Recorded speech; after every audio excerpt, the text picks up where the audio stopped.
welcome to our training today. Our goal here is to once a month have a special outside trainer coming in, and everyone loved Robert Brand last time he was in talking about how to stay out of court. One of our most requested, can we have him back, please? So we're bringing him back today. So we got Lisa Visa is sponsoring this training today. So thank you, Lisa, for your connection with Robert. We really appreciate that. I will hand the reins over to the two of you. Uh, so, um, I'll, Lisa, I'm just going to make a couple comments. I'll turn it over to Yeah, you for go ahead. everybody want to say. So anyway, good morning, everybody. I know I did a seminar for you last year. Most companies have me in once or twice or whatever year. And one of the challenges I have is sometimes the real estate broker owner says, could you do exactly what you did last time? And others, we don't want to hear exactly the same material, but I have like hours and hours and hours. So I will do there's some fundamental things I like to cover because they're the primary causes of litigation on this topic of disclosure. But I'll also add some new material, so to speak, on how we can hopefully stay out of court. I like to always give a shout out to somebody that most people in real estate know or they've seen.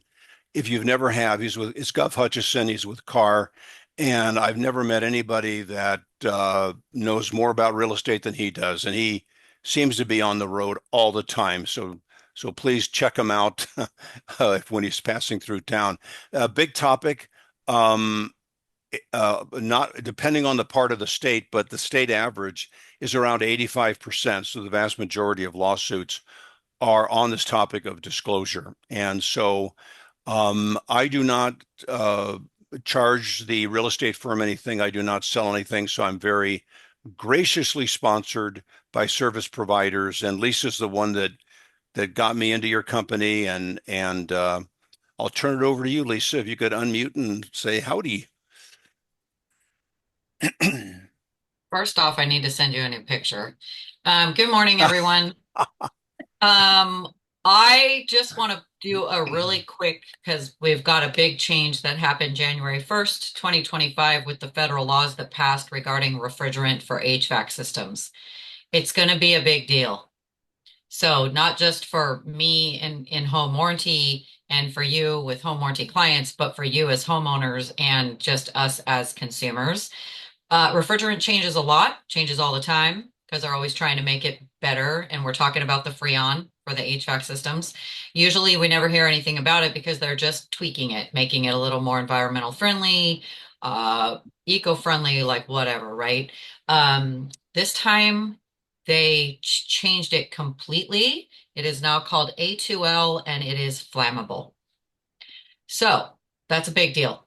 It's a big deal for a lot of different reasons. The biggest one being with home warranty, when your clients call, their AC's out, we go out, the condenser's out, we just get them a new condenser.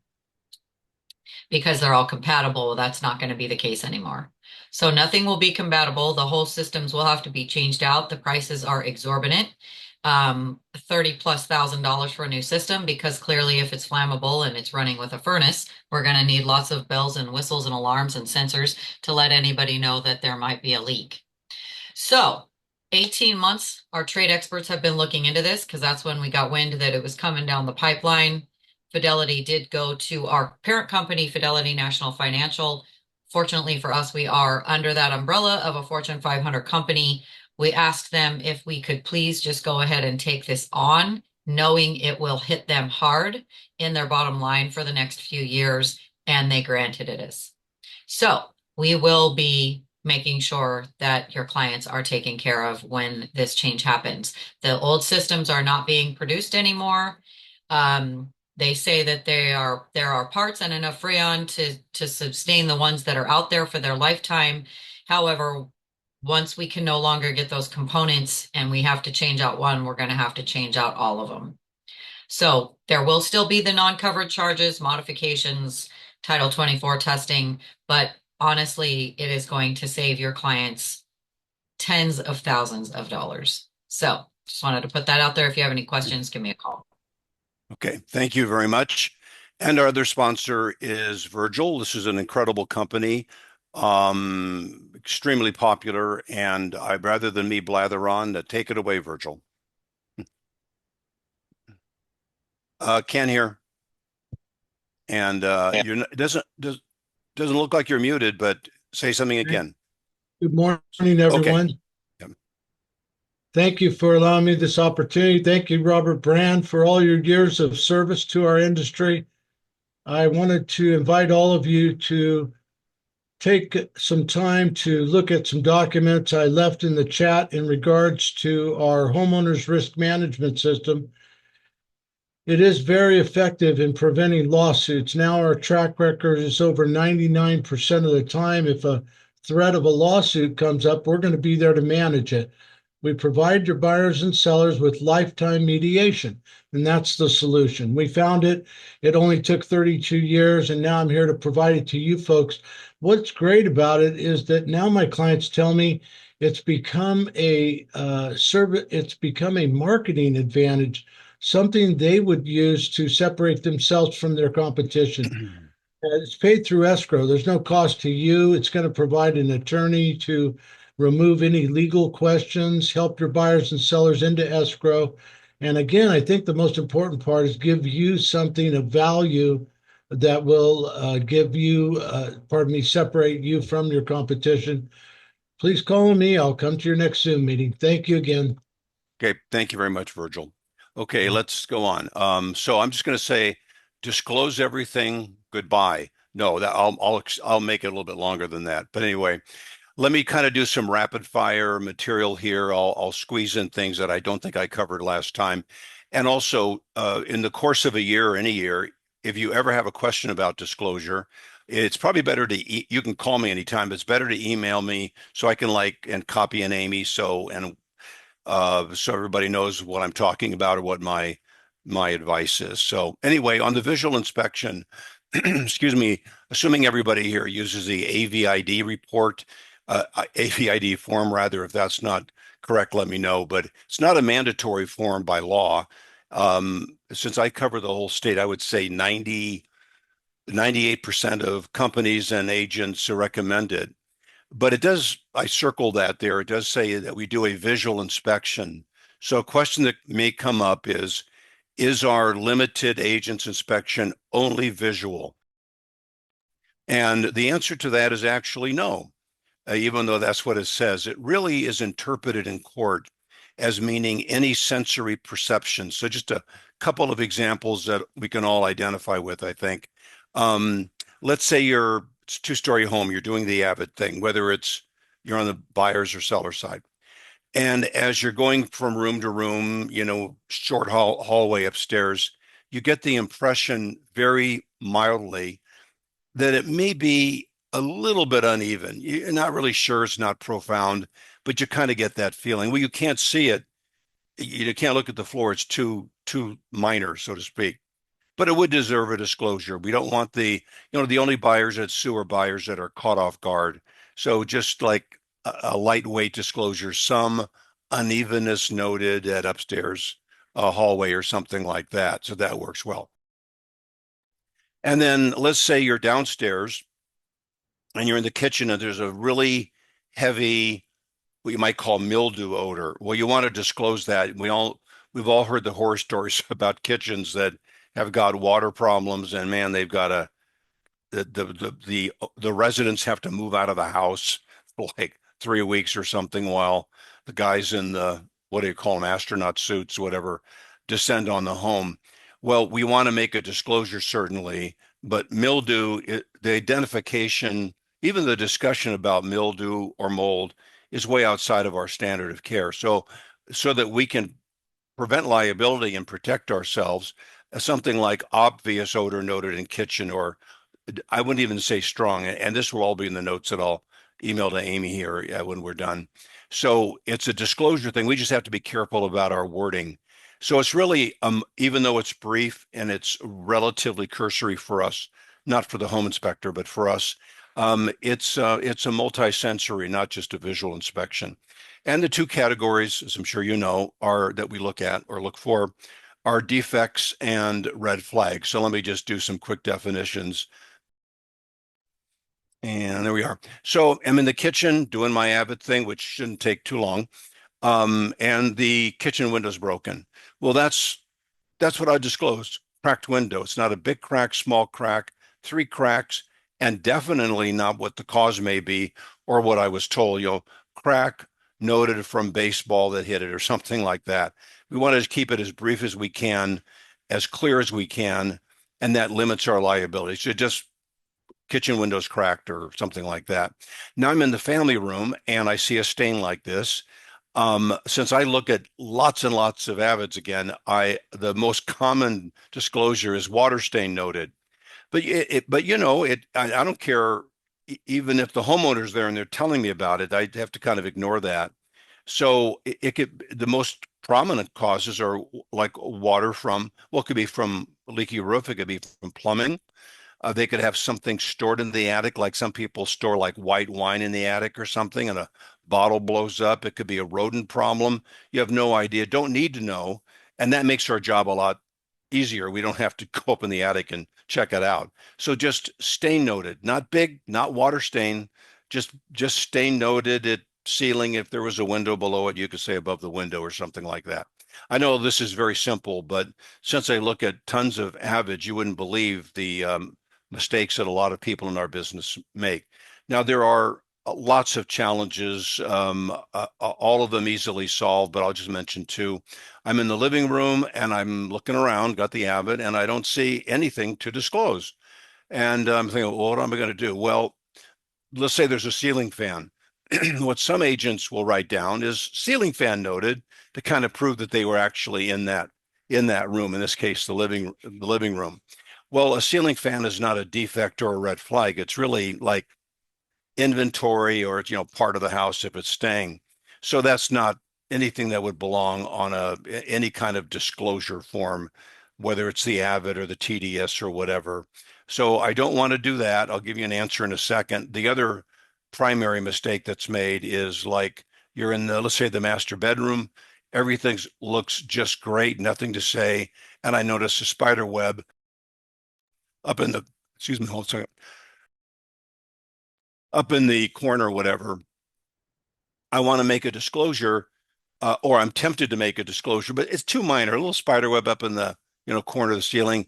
It doesn't rise to the level of disclosure in a transaction. So in my 32 consecutive years of doing this topic only and speaking, the best one I've ever seen and the one that works best if there's ever litigation is nothing noted. It doesn't mean there's nothing wrong with the room at all. It just means that there's nothing that rises to the level and is of the nature of something that should be on this particular form. So that's I think a good tip. Now, what do you do when you have what many would call a happy problem? And that's where the home is spotless. It's like immaculate. And you've gone, let's say it's even like 3,000 square feet. It's kind of a larger home. And you can't find anything to say. And the question I get often at a seminar is, well, they'll say, Robert, I've got nothing noted, nothing noted, nothing. It looks like I never showed up. So other than cracking a window, breaking a window, which you don't want to do, here's a solution. And I speak all over California, so I have to change a little bit of this depending on if it's in Los Angeles or it's in Sacramento, whatever. But let's just go to the left. Most homes in California have either stucco siding, that's more popular in Southern California than Northern, or wood siding, and there's some other options, but those are the main ones. Not a lot of wood siding. Even in $10 million homes, they don't have wood siding. It's just stucco is everywhere, but a little bit different in other part like Northern California. And then, or bricks, it could be brick accents, the whole home's brick, whatever. And on the right, the backyard patio, the driveway, it is almost impossible, especially on the far right, the patio and the driveway, virtually impossible at any property to have no cracks in any of these surfaces. So we're all I would say 95% of the time, able to disclose something like this, some cracks noted at exterior siding and backyard patio. I want to highlight the word some. Some is a really good word, and it's better to use that than a number, because if you say there are 2 cracks in the backyard patio, now you're not calling them settling cracks or no adjectives, just 2 cracks noted. And maybe there's still some lawn furniture or patio furniture there. And then it gets moved after you've done your thing, your Avid thing, and there's a really picky buyer and they say, no, there's actually 4 cracks, but some means more than one, but it's not specific and it cannot be challenged. As long as there's more than one, there usually is. So that's a good word to keep in mind. So you can almost always write that as kind of proof that you were there and you looked around. There's often more things to disclose than that. If you're wondering where to disclose something, well, we have this form and there's lots of other places, but if it's filled up or you haven't got to it or don't have room for it, don't forget that where I have the arrow there, other observed or known conditions not specified above, and that works well to write anything in there as a disclosure. So that's a good thing to keep in mind. Now, sometimes there are issues in a home that are real, that look like they may be problematic or at least worthy of disclosure, but they're so incredibly obvious. I'll be doing a seminar, and an agent will say, well, do I have to really mention that? I mean, everybody that walks through this room sees it. So let me just show you what our society is doing as a result of lawsuits on things that are obvious. I get a kick out of this. Whenever I buy ice, I really hope it's frozen. Why in the world they have to say frozen ice? I don't know. There's probably been a lawsuit over it. It's just water. I got a kick out of this one. In case you missed the steps, there was I know where this is. There was a lawsuit. It was at a school, and during the summer, somebody didn't take the steps. They climbed up the little hill there, and they got hurt. So they put that word in there. And just one more, pizza. Something that I always try to do is open the box before I actually have a piece of pizza. So anyway, that's a society we live in, especially in California. So here's a property on the right, school across the street. Let's say I am I could be either side, but let's say I'm the buyer's agent. So I want to make it, and they want to buy this property. And they've been there several times. The first mistake that can be made is when something is so obvious. There's a Walmart across the street. There's a, whatever. It's so obvious. Sometimes we don't want to disclose it because we think it's like an insult to the client's, ability to see it. But it's not really about that. It's just making sure we disclose anything and everything that a buyer could possibly complain about. And it is possible for buyers to go into a court case and say there was no disclosure about the school. And like if it's a bench trial, the judge will say, well, I see a picture here, didn't you see? And they say, no, we were so captivated by the house, we didn't see anything around it. And they're believed. So we still have to make a disclosure. And I'll get back to this in a second, but some things we would disclose here would be, well, school across the street, and I'll get to an answer in a minute, and I'll come back to it. Really close to a freeway here. This is, well, obviously LA, kind of near downtown. That house on the right, it's hard to get closer to a freeway. Now, the mistake that we can make is we're representing the buyers, and this is a major thoroughfare. They just don't notice it or something like that. Or they say we make a disclosure that it's noisy during rush hour and morning and afternoon rush hour. And all they have to do, especially with encouragement from their attorney, is just say, no, it's just noisy. It's noisy all the time. 3 o'clock in the morning, there's trucks going and by and all that. So back to that, one more picture, and then I'll hopefully solve this issue, or at least address it. This is a kind of near where I live. I've been involved with this shopping center a few times on legal things. And there are 5, it's big. It's a half a mile long. I know a lot about it. There's a Target on the left and a big box supermarket on the right. And I think 4 or 5 buildings. Well, nice view homes, kind of custom, not custom, but nice kind of higher end view homes up above. And they're wonderful houses. They have a really nice view, not of the shopping center, but beyond it. But residents have complained that, especially like near Target or the supermarket, they'll say, we knew in buying this home, there would be noise from deliveries and forklifts and they back up, beep, beep, beep, and the guys are yelling back and forth and all that. So that kind of goes with the territory, but we just didn't know it'd be happening at 3 o'clock in the morning. And for large stores, it does. There's 24-hour deliveries very frequently for large stores. So they hear it all the time, and it's disturbing to them. They bought the home because they like the house and they like the view, and they knew about the shopping center, but they're really, and I don't think they're lying, but they're really believed in court by saying, we just had no idea it'd be noisy all the time. So we want to make sure that we cover that. So yes, first of all, we want to disclose the obvious, and let's get into how to do it, or a way to do it that I found works the best. So disclose what is there, but never a list of details that may bother a buyer about what's there, because the list is never going to be long enough, and every buyer is unique, and some buyers like the freeway noise, it lulls them to sleep, and some can't stand it or whatever. So, for example, with the freeway, an ideal disclosure is there's a freeway near the house, meaning anything and everything that you may experience by having that proximity to the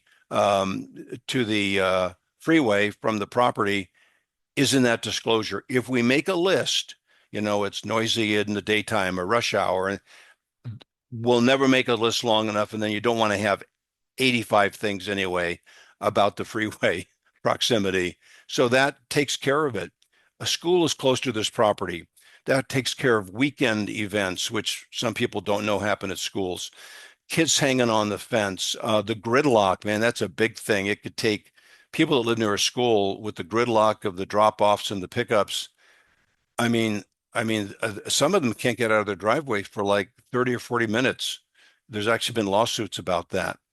Better not to make a list of specifics, just kind of tell them what's there, and the disclosure is kind of embedded within that. So here, and you can, this is not divinely inspired. You don't have to, again, you don't have to get it exactly like this, but something like a shopping center is located behind this property. Anything that one of those residents up there can complain about the shopping center is in that disclosure. We had no idea there would be deliveries at 2 o'clock in the morning. That's because there's a shopping center behind your property. And that's a better way to go rather than a list. Lists are never, ever complete. Real quickly, I may have covered this last time, but it's a great little trick of the trade to get, let me back up, to get from a rough draft disclosure. Sounds pretty good, but we can fine tune it and real quickly get it into a final disclosure. It doesn't cost anything. You don't have to download anything. It takes a half a minute. So I'm in the kitchen and I'm doing my Avid thing, and I notice on the wall to the left of the refrigerator a couple of spots or stains like this. Well, I'm concerned because to me, I wouldn't say this out loud, and it's not going to be written either. It kind of looks like mold. I'm in the kitchen. There's water everywhere behind the walls. And again, we've all heard the nightmares of buyers that now have to move out while they destroy the kitchen and rebuild it. So I've got to get this just right. Fortunately, it's easier to get it right than wrong. So we start out with what is obviously wrong, and I'll just fine tune it. But I look at lots of Avids, and this is pretty common. Too small, black mold stains noted. I just have to get rid of two. Really, they're adjectives, never color, and there's no way in the world I'm going to write down mold. And I end up with just stains noted. So an ideal disclosure would be stains in the kitchen, stains noted at a wall to left of refrigerator. If we get more specific than that, we can be challenged. And if we say something about like could be mold or mold-like or whatever, we will do battle in court with actual industrial hygienists that are on the other side that do this for a living and they know everything about it. And we don't. We're very good at real estate, but not at this.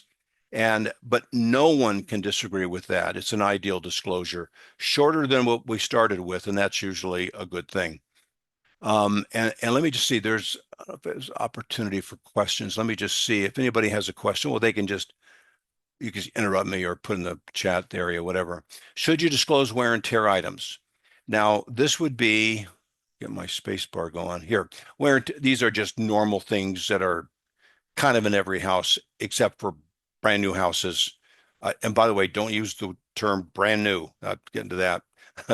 Newer is the best. When it comes to anything that's new, not that we usually mention in disclosure, it's brand new doesn't work.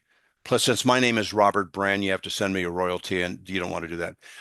But it's like you just have to keep it as short as you can, and that makes it easier. It's not you're not writing a book. But these are things that are at every home that's lived in, the faded carpet, whatever. So usually we don't disclose wear and tear. It's in every home. It doesn't rise to the level of affecting the value or desirability. People expect it when they're buying a 20-year-old house or even, not that old. And once you start disclosing wear and tear things, you just have to you got to do all of them. And then you got to get into addendums, and nobody cares about them. Nobody really wants to sue about them. It's just way too much in the avid. I think I might have shown this picture. I'll be brief here. There's a game, Where's Waldo? And let me see if no, I don't identify him in this one. So he's right in the middle of the picture. He's got a red and white striped sweater, whatever. And, I guess I've never played the game, but I understand you got to try to find him in the picture, whatever picture. And, he's got this unique outfit. And that's kind of like when we disclose something in a way that it doesn't like stand out or whatever, it can get overlooked. And I will address that in the notes rather than now of writing disclosures that will get read rather than just kind of overlooked. And again, if we are calling out the minor stuff that does not affect value or desirability, we have to go into addendums. There's too much material. None of it is necessary. And it also sets up a liability. If we're saying an awful lot about a room upstairs, but we're not saying an awful lot about the patio in the backyard, it's an inconsistency. And we don't want to say, I'm not about advertising, we don't want to say a lot about anything unless it's really a significant red flag. I think somebody might have had a chat here. Did they put one in? No, I got a little. Oh yeah, good to know. I note that stuff, but glad I can leave out. Yeah, you can leave out the wear and tear. Let's see. What about taking photos during a visual inspection? A lot of agents do. I don't mean advertising photos. That's good, important, unlimited. I'm talking about doing your limited avid inspection, see a crack like this, and you think, well, that's certainly worthy of disclosure. It may mean nothing at all other than minor settling, and it could, the best geologist, soils engineer in the world could recommend just get some spackle, whatever, fill it in and paint over it, and it's no big deal. Or it may be a big deal. I don't know. But I'm thinking of taking a picture of it, but it's not a good idea to take photos of defects or red flags because we have to take photos of all of them, every one of them. And if we happen to have missed one or two, we'll be accused of being selective. Well, you're very clever. You took eight photos for your 8 disclosures, but you got 10 disclosures and 2 of them don't have any photographic evidence. Well, there's nothing in our standard of care that addresses taking photos of things that we see that we want to disclose. Advertising is totally different. You want to, make the house look as good as possible, but that's not disclosure. And there's virtually no litigation in advertising. So just keep in mind, it does say it's a visual inspection. Excuse me. It doesn't mention anything about any kind of equipment at all. Now, since I'm starting to do some more live events than years ago when it was like all Zoom, I will do a live seminar, and people that have heard me for many years will come up to me. And the last one I did, somebody who's heard me before had a drone with him, and he showed it to me. He said, "Look what I've got going for me for my Avid stuff, my disclosure things." And I said, "Why do you have a drone for that?" He said, "Well, 2-story home, I can't see the top of it. It's got a camera on it. I fly it up to the top and of the roof. I can look and see if there's any problem." Well, that's just nothing but adding to liability because we do a visual inspection, no equipment required, no drones, no plug in an outlet thing to see if it's grounded. There's all kinds of things we can get out there at a hardware store to kind of check on things in a home, but we don't have to do that as real estate licensees. Home inspectors might, but we don't have to. So it's a competent and diligent visual inspection. We never want that changed. We don't want to have to use any kind of equipment or gadgets to do our limited visual inspection. It's a little more than a stroll through the property, but it's not a home inspection. It's sort of in between, and it's considered or should be competent and diligent. If you take photos, I don't mean advertising, I mean cracks and stains, you'll never take enough of them. Now, the only exception that I know of is something like this. Now, this is, we've all seen garages like this. I don't think mine's ever got this bad, but this is something that, the rest of the house is in, nice shape. You can get around. Then you come to the garage and it's like, there's no way you're going to go in here. So here's kind of it's a trick of the trade, but I don't mean trick in a bad way. It's just a feature that's really good for us. So we want to make a statement that gets out there, depending on how companies do this differently. Unable to inspect garage on, March 14th, my day of inspection, whatever. Agent, if this is okay with your company, agent will return at no cost when the garage is cleaned up to finish his or her avid inspection or visual inspection. And the vast majority of time, you're never called back. You have offered to, and you may even do it and usually do it for free. But, the sellers get too bogged down with stuff and they have to, their deadlines are approaching, and it's like, forget the garage. They can just take it as it is. And you move in and get it cleaned up and there's something really wrong. Well, the fact that there is documentation that is still in the file and available to look at, that you would return at no charge at all, as once there's a notification from the seller that it's been cleaned up and you were never called. It's incredible protection for you, because there's no way of knowing if there's something in there. And sometimes garage things, they can have like electrical problems or the water heater's leaking. So it's really good to disclaim it. And, some companies offer to return at no cost. Some there's a nominal, but that's not the big deal. But you want to disclaim it and keep that disclaimer so you can call back on it, or your attorney can. So anyway, not a fan of pictures, but you may want to take a picture of that. Let me look at question here. Where we got a half hour left. Lisa just said that she has left for her appointment. Okay, would you be able to say something like garage was not inspected due to inaccessibility? Yeah, that's fine. Inaccessibility from clutter, but always add, if it's okay with your company, agent once notified that it's been cleaned out or whatever, the agent will return at no cost to finish. That's a good thing to say. First of all, you'll almost never be called back, and if you are, it's a very brief thing. I mean, you don't do all that much in a garage. Should you state that? Should you state at client's request agent to return at no cost to visually inspect garage once garage is cleared out? Yeah, that's a great idea. Yeah, and I believe that's reflected in my notes too. Good questions. I know I didn't show this last time. This was a more recent lawsuit, and a very elderly guy who's, is still pretty much there mentally, but not completely, but pretty much. He could live on his own. I think it was like 92, 93. Moved to this home, and he just liked this, what he thought was a park behind his house. He had some friends over for lunch or dinner, and they were walking outside, and they said, well, did you have any problem with moving in to next door to a cemetery?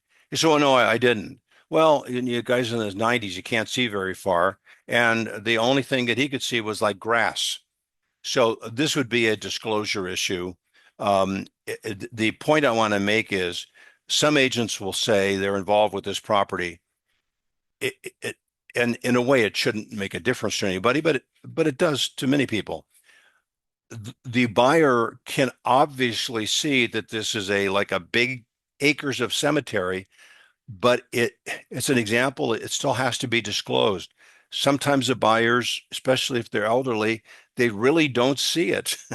And so it may seem like we're going overboard mentioning that they are across the street from a shopping center or a Walmart. It's always best to make the disclosure. It doesn't bother anybody when you do, and it's good protection for you.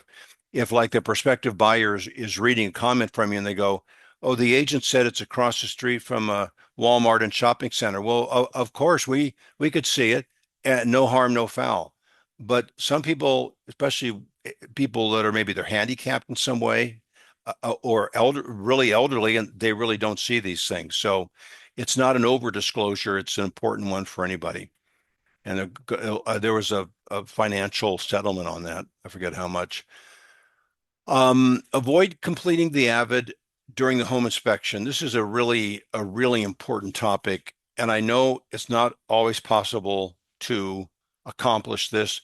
It's just good to make an effort, because when you can do it this way, which I'll explain, it can substantially reduce the litigation potential. So let's say you have the buyers. They could be local, they may not be, but they want to come into town or be in town and be at the property while the home inspector is there. They want to follow them around and get familiar with the house.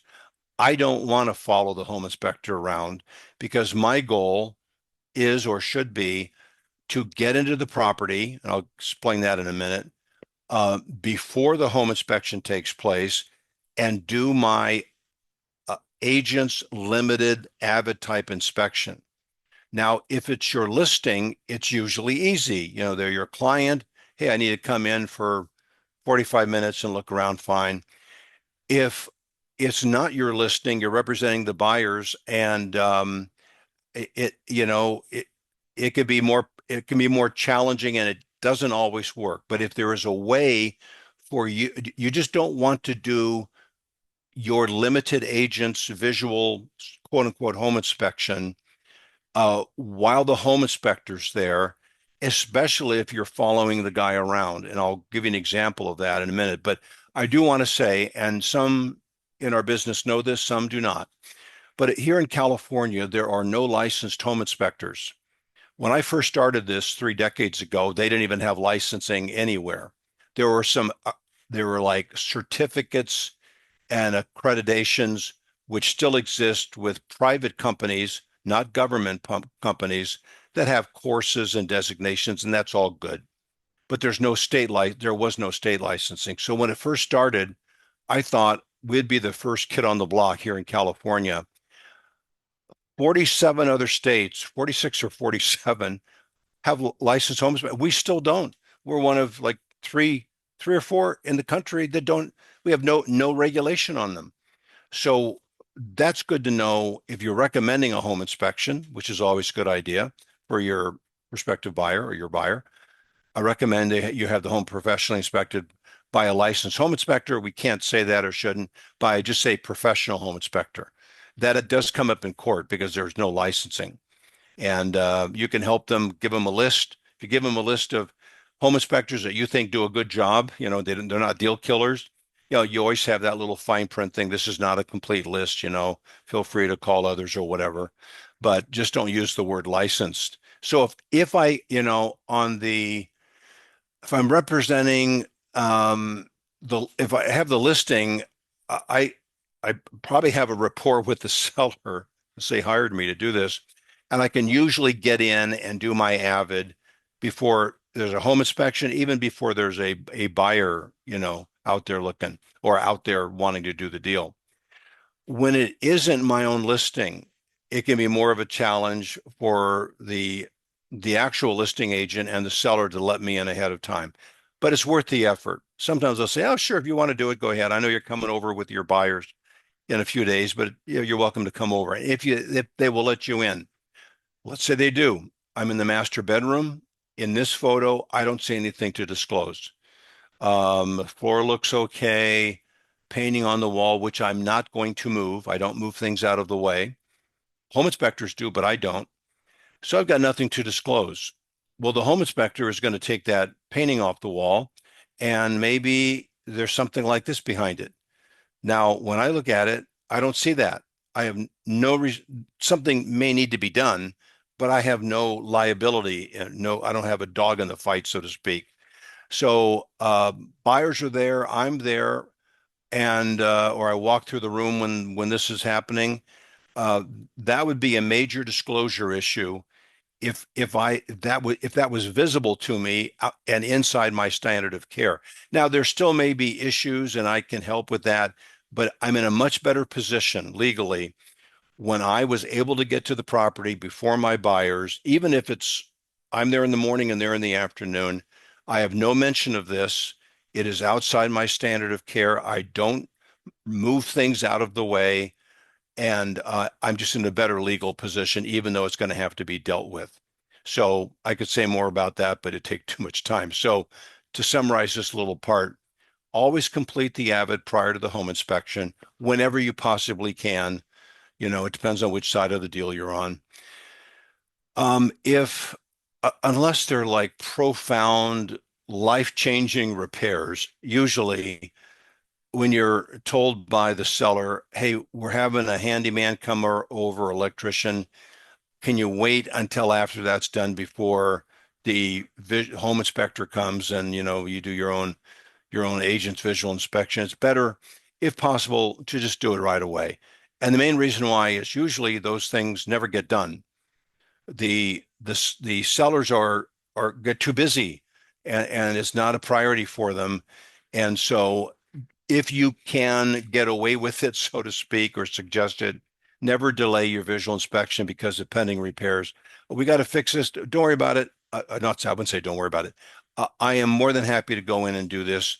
You're not required by law to get it ready for me or whatever, and it's good to do it in advance if you can. And then when your buyers are either in town or sometimes they come to town, and this is the big deal for them. They got the kids there. They want to follow the home inspector around. That's great, but you've already done your avid. So you're at the kitchen table or the bar stool or whatever, getting work done, not following the home inspector around and starting fresh that way. All right. A second here. All right. Always avoid let me back up. Always, oh, I'm sorry, avoid completely the avid during the home inspection. Okay. Let's see. Let me just quickly look at some things here. Let me show you this. This is an interesting thing well, I probably shouldn't mention the location, but there was a condo development that was built and took kind of a long time, but eventually the homes went on the market. It's maybe 3 or 4 years old. And somebody who has a friend that moved into that development, that person not the buyer, but the friend of the buyer, had visited this construction site like 3 years back and found some things and took pictures, and he still had the photos. So he showed a buyer who had been living there for like a year these photos. Here you can kind of see it under construction. Take a look at this photo. Unbelievable. That's what was happening before they put them on the market. About minor crack noted in driveway, probably not. Look at that there. Unbelievable. And none of the residents, none of the buyers, these were not rental, these were for sale condos, had seen anything like this.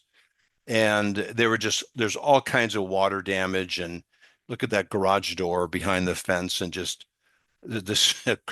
Yeah, how about minor settling crack? No, that wouldn't work for here. And so that the resident passed them around to everybody new in the development, and it was a nightmare. So if you're aware of something, it's a good idea to get it disclosed. Big lesson learned. Okay, I want to go back. I'm going to look at the questions, comments, or whatever they're called up here one more time, and chat. I'll just maybe take one more. Should you state at client's request agent to return? Okay, or I did that one. I'm sorry, or did that. Let me scroll down. Okay, the question I get a lot is, what do we do when we know the seller didn't disclose something that we know to be true? For instance, that's a good question. For instance, they mark the box no for features in the property shared with adjoining landowners when we know the fences are considered shared. So the question is, what do we do when we're aware of that?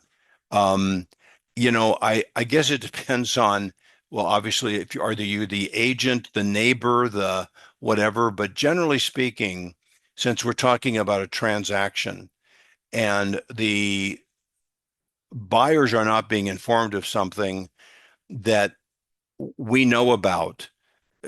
Maybe we have the listing or we live there, and let's just say we have the listing to make this easy. Um, it's very good to have correspondence going out, at least to the buyer's agent, with this information. Now, it's up to the buyer's agent to share it. We're not going to be having that kind of relationship with the buyer because we're representing the seller. It's a really good idea to get it out there and have it, mailed or certified mail or proven that it was sent and so forth. And I'm not sure if that fully answers the question, but that's a good idea to do. It's a good risk management thing. So anyway, this wonderful form where it says, "Are you the seller aware of any of the following?" Notice it doesn't ask, "Are you the agent aware of any of the following?" This is for the seller to fill out. And let's go down to neighborhood noise problems or other nuisances. And let's say there is a dog next door to the subject property that just barks all the time. And you think, well, this would be it. And if you're aware of it, you would want to make a disclosure, but maybe you have no idea. You're not there at night. So you think, well, the seller would have to disclose it because they live there and that'd be their obligation. But not necessarily. It depends on whether or not they think it's a nuisance. And most people do, some people don't. There was a case where this dog just never stopped barking 24 hours a day. And the sellers didn't make a disclosure and it went to court. And the sellers said to the judge, it was like a bench trial, "It's not a nuisance to us. We used to have a German Shepherd. Here are the sellers, or it could be the next door neighbors, but let's make them the sellers. We didn't disclose it because they could either say the dog's driving them crazy, or what they did say, we love hearing it. It reminds us of Rover, our German Shepherd that we had years ago, who we really miss. 3 o'clock in the morning, we are barking. It's like music to our ears." And they were like sobbing in court and very believable. I think they were telling the truth. So just keep in mind that when it comes to your seller's perception of nuisance, it may be different than yours. And if you are aware of it, sometimes you can't be because you're not there in the middle of the night. If you think it's a nuisance and your seller's not disclosing it, as a real estate professional, you know that this could lead to litigation. So it's a good idea to disclose it. But sellers have it easy. They just tell the judge, "It didn't bother us. I don't care what it is. It didn't bother us."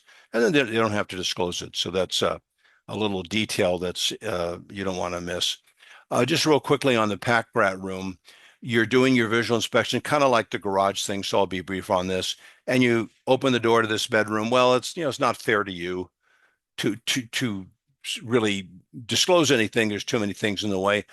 Eventually, when the buyers move in, all that's going to be out. The carpet may be out, and maybe it looks like this, which looks like mold. I wouldn't say that out loud or write it down. Discoloration would be better. But and then we got a problem, and the buyers are freaking out. But you of course have a disclaimer, and every company does it a little bit differently, but this is kind of standard, kind of like with the garage. Extensive personal belongings prevented a visual inspection of this room, and then you can add on, if it's okay with where you hang with your company, I'll return it no cost once it's cleaned up, whatever. And that can, again, really save the day for you because most of the time you're never called back. So family room on the right, that's what it looks like, but on the left, that's when you were there. Something like that would warrant it. By the way, I have shown these two pictures for many years, and it wasn't until 2 weeks ago somebody said, Robert, look at the picture on the right. There's a girl laying on the couch. I never noticed her, so I'm not terribly perceptive that way. So now I've got this in bold print. Extensive personal belongings prevented a visual inspection. And again, usually if it's within company policy, you'll return at no cost, and you're almost never called back. Everybody gets too busy, and it's a great way to stay out of court. But also, don't forget the home's exterior. That is part of our visual inspection responsibility. Now, if it's 3 acres and you got the primary house and you've got a log cabin in the back, you got no responsibility for that. We're looking at the primary residence. But also keep in mind that your visual inspection includes the exterior of the home, not that back 40 log cabin, but the exterior of the subject property. So, if you have a lot of clutter in a room, you want to disclaim it. If you see this along the side of a house, you want to disclaim it. Or if it's not this, they got a boat up against the side of the house, or they've got scuba gear or surfboards, or wherever it is in California, but just a bunch of stuff. And you're looking at it. A lot of agents just breeze by it. They got a neat boat, they got a neat that, and they don't even notice. But when I say I do not have a decent view of this part of the house, the exterior, and I want to I don't know what it looks like. I don't know if there's a disclosure issue, but extensive vegetation debris prevented a visual inspection of portions of the house exterior. Better to use, if it's more than one, portions of it. Don't say it's in the left, right corner, north, east, whatever. This works better. And this is in the notes. If you see something like this, I would say just drive away and forget about it. It's a bit much. That's a real picture. Yeah, give up on that. Okay. I already did that. We did those pictures. I skipped ahead. I want to highlight something about building. Oh yeah, I didn't show this last time, and this is not going to surprise you because you're aware of it, but it's really a recent phenomenon. And that is when you are showing a property and you got the buyers maybe in your car. The sellers are not home, but the sellers, like many people, like many homeowners, have security cameras, whatever, and they also do audio recording. So there have been some problems. That doesn't necessarily result in litigation. It certainly increases the potential for it if that prospective buyer becomes the real buyer. But a lot of sellers, when they come home because they've left for the day or part of the day, they sit down, turn on their television, and they hear prospective buyers saying like, what a dump, or what lousy furniture, or who would ever decorate a home this way. And they're like offended. And it's sort of like, well, we will never, ever sell our home to these people. I don't care what they offer us. They've disrespected us and our property, whatever. So it's always a good idea. I think everybody does this, but if you're showing a home, pull up in your car before you get out, say, even in the front yard and backyard, if there's anything you have to say about the property that's derogatory or negative, you can ask questions, but anything that would be considered maybe, and even if it's true, insulting to the resident, please don't say it. Wait till we're in the car and we've driven away from the property before you do. It's a good tip. All right, let me see. I'll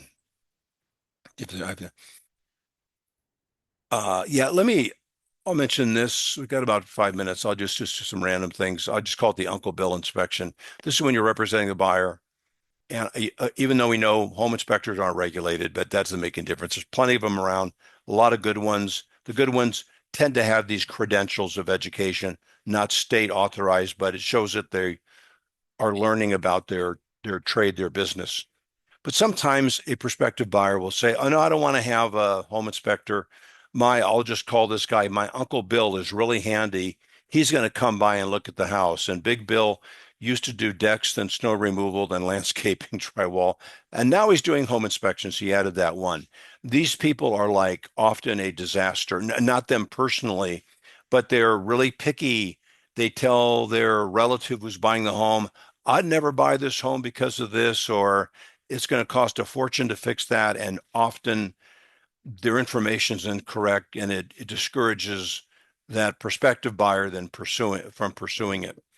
So to influence your client to order a professional home inspection. This would usually be on the listing side. And they're gonna say, no, we're gonna have my Uncle Bill come in, whoever. A good question to ask is, would you want to sue him? Of course, they're going to laugh or something, but they'll say no. Say, well, that's what's going to happen to him and you when the buyers move in and find problems that were not disclosed. And Uncle Bill's not a home inspector. He's not in the real estate business. He doesn't know what buyers tend to sue over and how to disclose them. So invite him over after close of escrow, after you've moved in, and let him do whatever handyman stuff he wants to do. So that is a really good tip. And let me do one more thing.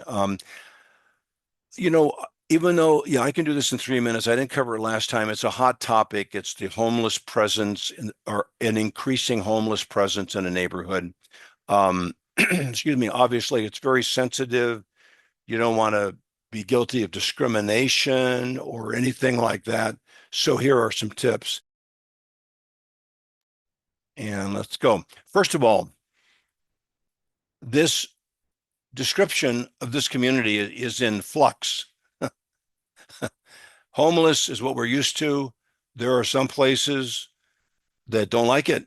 They think it's discriminatory. Houseless, unhoused, transitional housing, and there's actually a long list of them. So you have to be at least aware of that. Now, don't forget, if you think the sellers is more aware of it than you might be, unless you work that neighborhood, that if they don't consider it a nuisance, just like we looked at that form, they didn't think the barking dog was a nuisance. There are many people that are very sympathetic. They know somebody who's homeless. They have a relative that is, they're very sympathetic, and they honestly, it doesn't bother them. It bothers some people a lot, but not everybody. So it's really their definition of it. So this is a 50-50 thing. In the world of disclosure, there are a few topics where the best attorneys out there cannot definitively give an answer. Like if you're showing a property and the neighbor next door comes over, hi, I live next door. Let me tell you what's wrong with this place. Half of the attorneys say, ignore it. It's hearsay. And half of them say, you must disclose it. Somebody who lives next door told you, or it needs to be pursued. I've been doing this a long time, and that's a 50-50 deal. It's up in the air. Depends on company policy. Same thing with the homeless issue. Some companies where it is an issue, real estate firms in California, and a lot of places it is, say, do not provide any disclosure. Others say do. So it's 50-50 deal. So if you want to, or the policy is to, in the seller in the TDS has this neighborhood noise problems or other nuisances.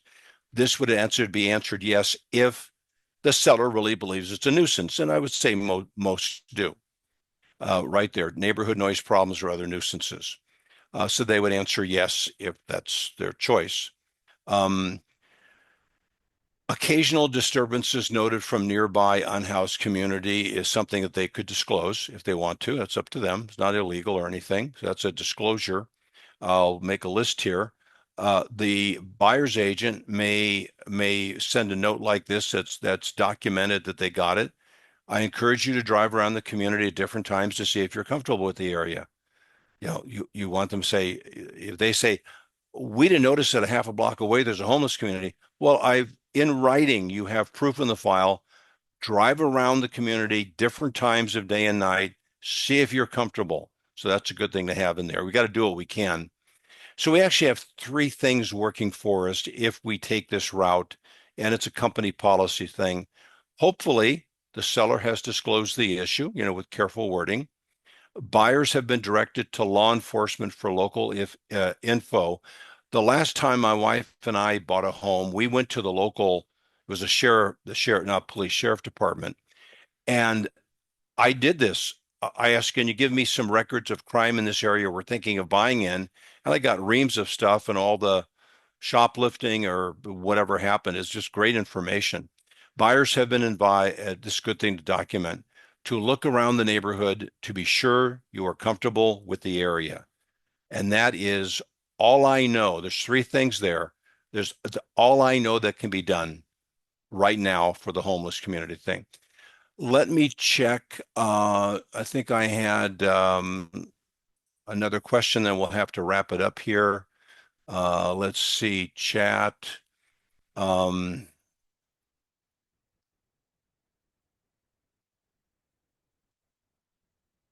okay, there's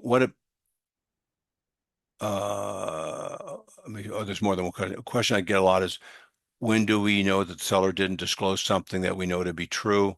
For instance, they mark box no for the features of the property shared in connection with adjoining landowners. If it's a disclosure that they make that you have no ability to see, I've never seen that held against an agent. They just don't have access to it. But if it's something that they can look at and they can read, like something on the, one of the forms we've been looking at, there's a responsibility to have read it. Let's see, I might have already answered this. We'd be able to say garage was not inspected due to inaccessibility from clutter. Yeah, clutter, even though it's a negative word, I've never seen anybody.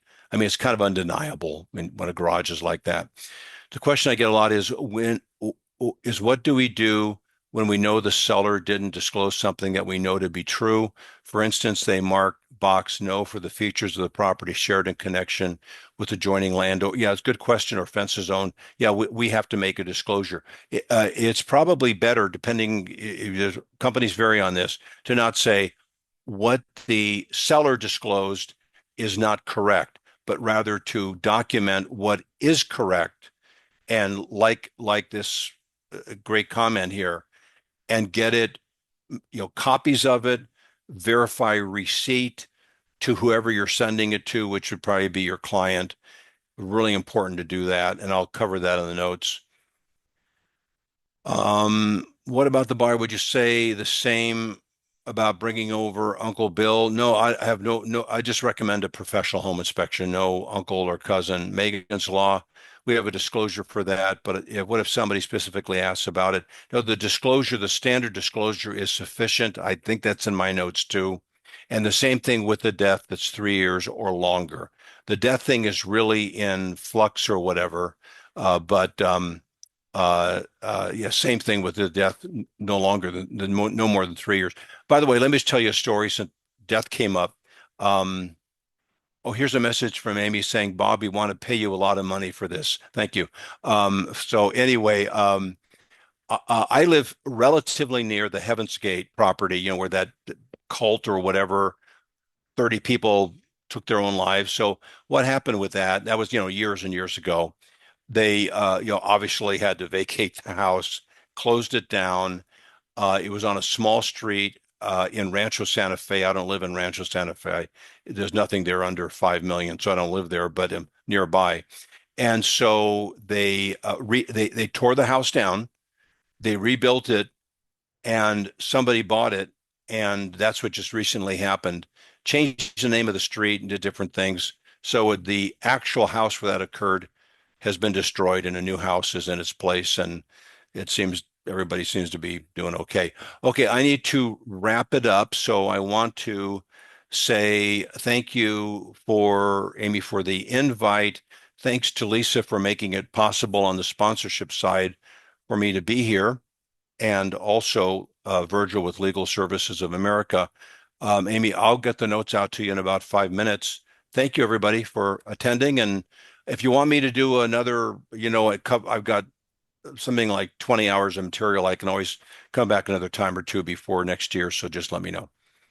So, Perfect. Thank you so much. I really appreciate it. Okay. Thank you, everybody. Have a great day. Bye-bye.